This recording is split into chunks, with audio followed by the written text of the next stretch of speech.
L'homme qui tire plus vite que son ombre célèbre ses 80 ans.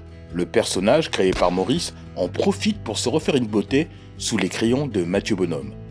Ce dernier, déjà auteur de 2 autres récits du Cowboy solitaire, nous sert un Lucky Luke un poil plus réaliste, servi par un graphisme mettant en valeur les nombreux décors et paysages de l'Ouest américain. L'humour est également présent dans cette aventure, au cours de laquelle Luke doit retrouver un jeune garçon élevé par une tribu d'Indiens et héritier d'un entrepreneur qui souhaite s'approprier leurs terres. La Longue Marche est un récit dynamique, multipliant les péripéties et les clins d'œil. Bref, on en redemande.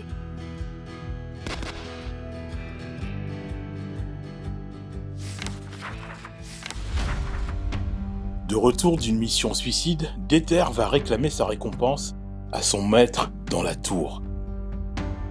Sur son chemin, les obstacles se multiplient. Orques, gobelins, sorciers et autres créatures maléfiques qu'il va devoir affronter.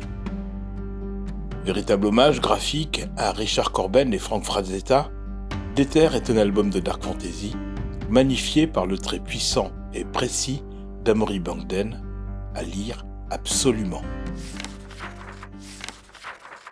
Alors qu'elle s'apprête à débarquer sur le grand écran prochainement, dans une nouvelle adaptation sous la houlette de James Gunn, Supergirl fait la une chez Urban Comics, avec la publication de plusieurs ouvrages, à commencer par le Woman of Tomorrow, dont est censé s'inspirer le film, une réédition signée Tom King et Bilquis Evely.